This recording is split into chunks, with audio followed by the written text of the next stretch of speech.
Global superstar, actor, entrepreneur and investor, Deepika Padukone has launched 82 East, a self-care brand where she brings all her experiences in a rare mix of spirit merged with science.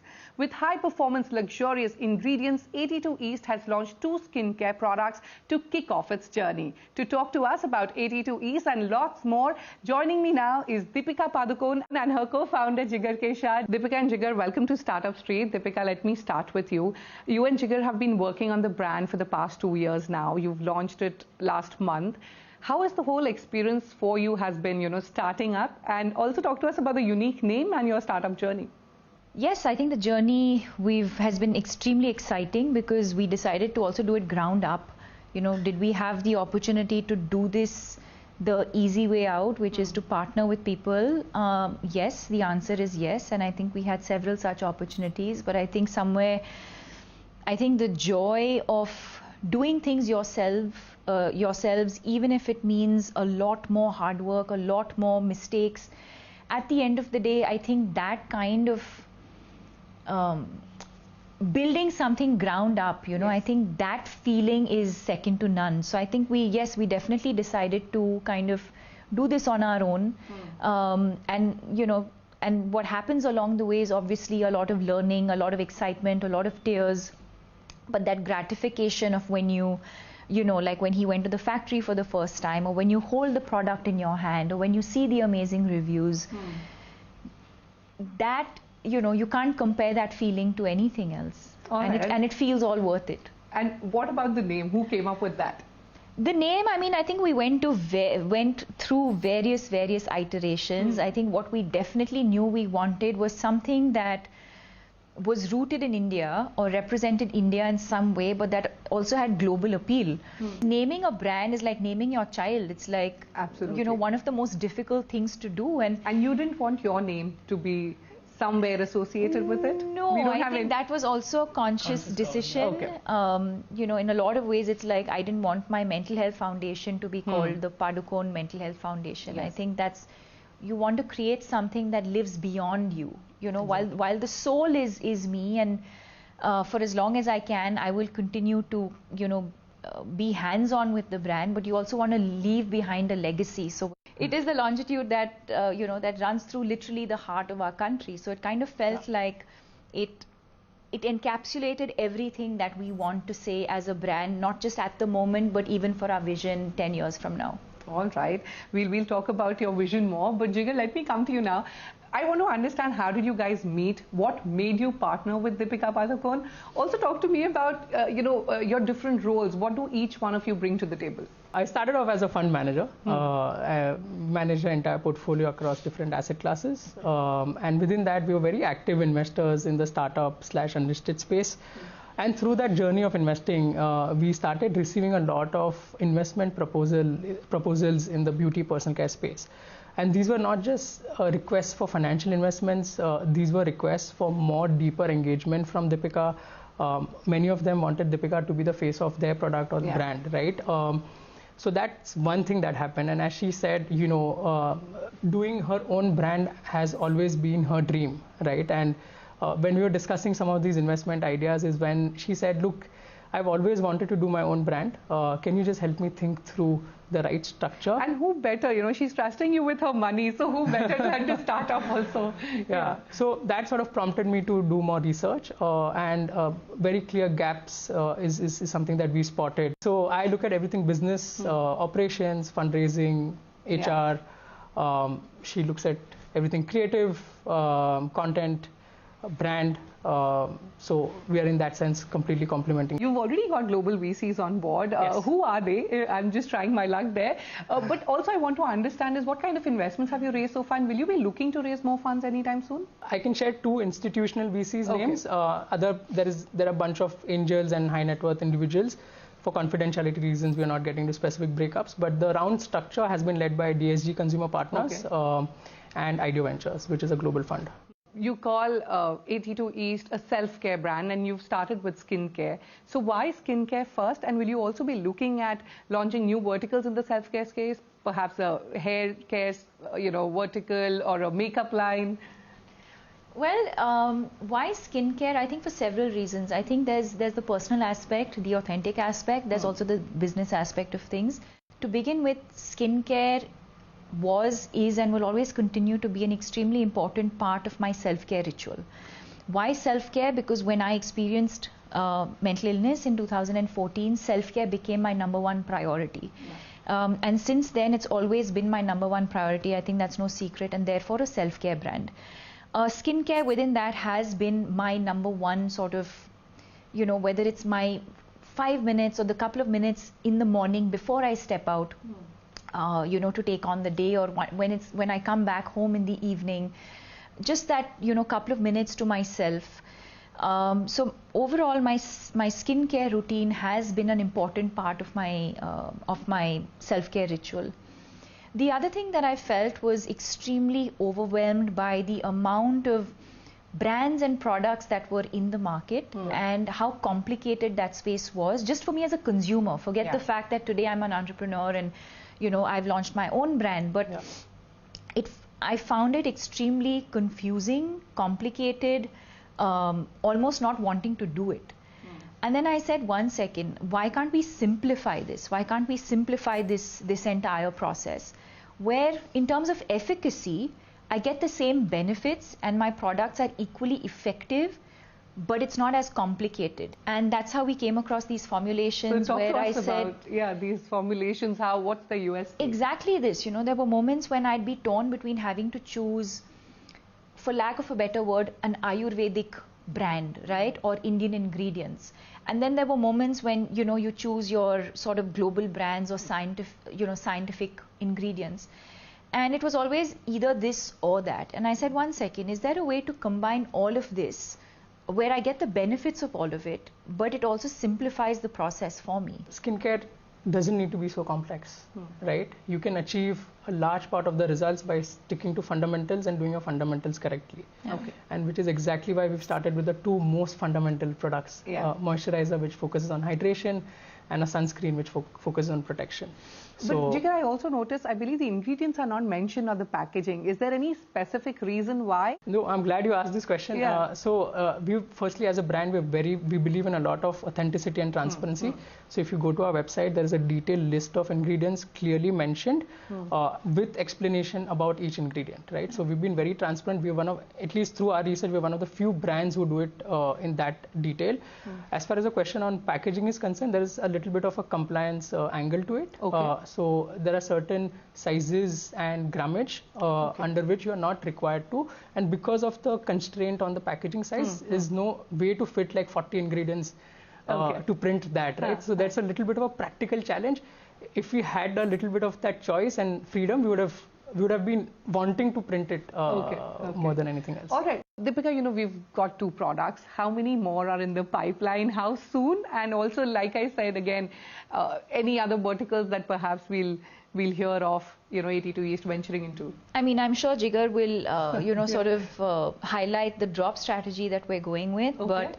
And therefore, we had 2 products that we launched on the 15th of November. We have a new product launching tomorrow. Oh, wonderful. I didn't want to say tomorrow because I don't know when this interview is airing, but yes. This is airing today. Today, yes. Evening. So we have a new product that's launching tomorrow. We'll share the details with you soon. And yes, so, over the next couple of months, you'll have, the entire range. And then, of course, we'll keep adding on to that and explore other categories as well. I know it's early, it's been a month, but what I want to understand is what's been the response so far as the product goes. Also, where are you currently available in? Where can one buy from these products? We met our first month target in about 5.5 days. And if all goes well, then I think we are on course to achieving 100 CR ARR in the next 6 to 8 months. Okay. And also I want to understand who's the product targeted to? Who's your target audience, and how have you priced the product? I understand it is premium. Yeah. So I think the consumer profile in terms of more qualitative profile, in terms of age groups specifically, our target group is between 25 to 35. In terms of some of the early traction we're seeing target group of 18 to 25 as well. which is a significant contributor to the purchase and to the customer list. And what about your pricing strategy? So yeah, I think in any pricing conversation, what's very important to understand is the benchmark. So if you compare us with a 500 rupee product, of course we are expensive. But if you compare us with other high quality international standard products, we are way cheaper. We are less than median. In fact, we are in the first or the second quartile if you were to stack them in an ascending order, right? And most importantly, I think what she said at the start, right? We wanted to be very authentic in everything that we want to do. And product is actually literally the first thing where we implement that, right? Yeah. And so the mandate really was that to build a product that Deepika Padukone uses. Yeah, absolutely. And effectively that meant a very, very high quality product. She's been involved in each and every product trial at a formulation stage, right? That's when it's not even clinically or dermatologically tested. Yeah. That happens at a later point before we roll out in the market, right? So we were very clear that it has to be no compromise on the quality of ingredients. And unfortunately, some of the ingredients, add to the cost base, and which is why we had to stay in the premium zone in terms of pricing. Also, if you could talk to me about your revenue model, at the end of the day, everybody wants to be profitable. What is your revenue strategy? Is it only just through the sales of products, or if you could talk to us about the partnerships that you've built so far? So partnerships, some exciting conversation definitely, in the initial stages. So it's too early for us to comment on. So as of now, it's through the product that we launched. And it's currently only available on the website? Currently only available on our own D2C online website. All right. On that note, it's time for us to slip into a short break, but don't go anywhere. We're in conversation with the all-rounder Deepika Padukone and Jigar Shah, who's spearheading her venture 82 East. Stay tuned.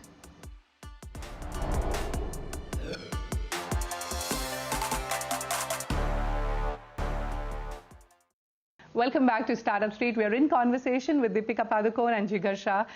Deepika, you're now a serial entrepreneur. You launched your brand All About You in 2015, which of course got later acquired by Myntra in 2020. You've been an investor in many brands. You've invested in Drums Food International, the maker of flavored yogurt, Epigamia. I want to understand, what does Deepika Padukone look for in a startup? When she's investing in it, when she's endorsing a brand, what do you look for? He takes the meetings, he does all the groundwork, he comes and presents it to me, and for me it's like a script. At the end of the day, I just go with my gut.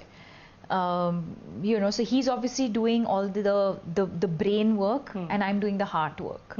And I think it's that combination that eventually makes it a successful, lethal combination, if I may say. Talking about investments and investors, the whole thought has moved beyond valuations. Investors now are looking at profitability, unit economics. They have this sharp eye on all of these things. How soon do you hope to turn 82 East profitable?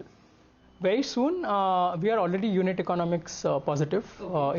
We've designed the business that way. My investing philosophy and hers also has been, in a way, in terms of investing not in bloated valuation, not in business models which just look at valuation game, right? But look at businesses which are sustainable, profitable, and from ground up, right? So we see 82 is turning profitable at an EBITDA level roughly in 18 to 24 months. Wow, that's good to hear. And also I want to know, all the manufacturing happens in India? Yes.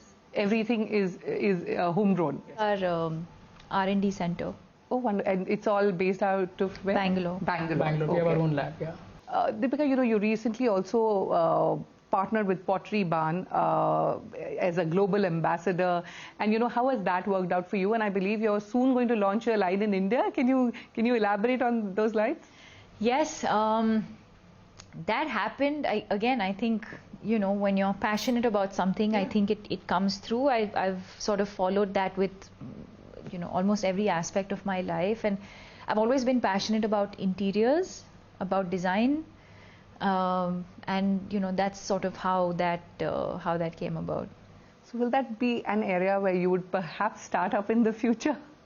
Never say no. Not saying anything. Okay. On the point of interior, that's literally the first thing when I entered the office in early 2020. I'm like, is this really an office? Right? The way she has a very fine sense of interior designing. Let's talk about the future with 82 East. In terms of expansion, what are the plans? Where are you currently available in? As of now, we're shipping to 5 continents, about 30 countries, and we have capabilities to ship to 200 countries from India, right? So that's the initial sort of traction or capabilities that we've built. Eventually, of course, once we understand, the consumer behavior and from which sort of geography we're getting more attention, etc., is when we will strategically look at expanding specifically in that geography, and that's how we'll sort of look at the overall expansion plan. So what a start. You're already global from day one. Yes. Okay, that was always the brief. That was always the... And therefore the name. Let's not talk about other brands, but I think one of the things that we always wanted to do was to ensure that we are global from day one. And it also stems from my own belief as how proud I am of my roots, but also how aware I am of where India stands on the world map today. And it was a very, very clear brief to the entire team right at the start that, while we may not have physical presence in certain markets, we have to be able to ship globally. And that's something our team was able to pull off right from day one. Deepika spoke of physical presence. Any plans to go offline? Eventually, yes. Beauty personal care is a category where you have to have some level of offline presence, right? Whether it's via showcase store or whether it's via some sort of a distribution partnership. So answer is yes. But let us sort of complete our drop strategy and roll out all our products, which is again has been a conscious call, right? And once we have a slightly larger product mix is when offline makes a little bit more sense to consider. Okay, but Jigar, it's a highly competitive market. We have a lot more beauty brands and a lot more are coming up, joining the bandwagon. But how do you plan to stay ahead of the curve, build that trust with customers and, most importantly, grab a bigger pie of the market? How do you plan to do that? I think you answered the question, I think, by listening to consumers and by doing a lot of constant consumer calls, trying to understand what our hypothesis about hydrate, protect, simplification, focusing on skin fundamentals, is that even working? Are products working, not working, right? I think as entrepreneurs, you start off with a certain hypothesis or a hunch and certain research-backed sort of approach. But then after that, consumers really take over, right? So everything that we do next has to be fed to us by the consumers, right? And that's really the way to sort of expand and create differentiation in the market. Deepika, you've got massive fan following on social media. Like he mentioned, the idea is to hear out what the customers want. What kind of feedback are you getting on the products? What are women looking for, and what new trends do you see emerging? The feedback has been phenomenal. The moisturizer is a huge, huge hit. The sunscreen, I think we always knew we were going to, it was what's the right word? We were always going to take a risk with the sunscreen. And so with the sunscreen, there are people who, may not have understood the formulation entirely, but at the same time, there are also people who are buying like 5 bottles at one time. So that's the sort of feedback, very, very overwhelmed with the kind of organic, I think, love that the brand is receiving, but also that the products are receiving. There was a conscious call to start with oil as a format because, as I mentioned in drop strategy, we keep seasonality as one of the filters in terms of what we drop and when. And if you're dropping a sunscreen in winter, and trying to create that awareness, we wanted the sunscreen to be, oil generally is a very winter kind of a thing, right? So we wanted to keep that in mind also. Apart from the fact that it's my most favorite product. So. Okay, all right. I was about to ask you that, but okay. And sunscreen is leading right now in terms of sales between the two products. Okay. Deepika, I can't help but I have to do a quick rapid fire with you. So brace yourself. First up, your biggest entrepreneurial learning. Everything else aside, it has to be honest and authentic to its co-founders. Yes. You can have a great product, you can have a great what did you say? Execution. You can have all of that, but I think eventually if a consumer picks up that it's not authentic to who the people are behind it, then I think that would be its biggest failure. So the product has to be honest.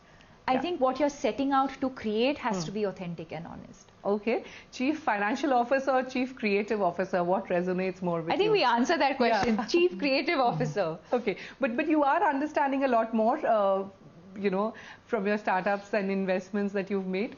Yes, of course. I mean, I started off my, my first paycheck when I was, single digit. Or maybe when I was like, what, 12, 13. And you know, my parents have always been the kind of parents who've encouraged us to learn and to understand and to be independent. So I've always understood finances. Initially I would do everything on my own. When I moved to Bombay, I was 18 and sort of following up on payments for jobs that I had done, making payments to people who had rendered services to me, writing checks, liaising with the banks. I'd done all of that. Then it got to a point where I needed my father to sort of help me out as, you know, as the workload started increasing. And today, of course, I have Jigar and an entire team that sort of looks after all of my investments. And she'll ask you some of the smartest questions. She may not know the finance or the business lingo, and she's not supposed to. But in a conversation when we're discussing an opportunity, she will just suddenly that question will come from nowhere, and it shakes you up. Like, okay, I didn't think about that. But yeah. Okay, actor, producer, investor, entrepreneur, rank in the order of the toughest job. Say entrepreneur. I mean, I don't think I have to make up that answer. I feel like currently that would be the most difficult because it's also for me absolutely new. You know, acting, like if you'd asked me this question 15 years ago, I would have probably said acting, but that's something that you've done. You know, I've done, I understand today and I enjoy. But I think the entrepreneurial journey is something that I'm just about beginning, learning. So yes, while it is exciting and you know that thrill and that excitement is there, of course there's a lot of learning in it as well. So what's Deepika's go-to skincare product? From the two that we have currently, both of them. You cannot, and this is not a trying to sell both products diplomatic answer. The truth is you need both of them. You cannot use a moisturizer or anything that hydrates your skin without protecting it.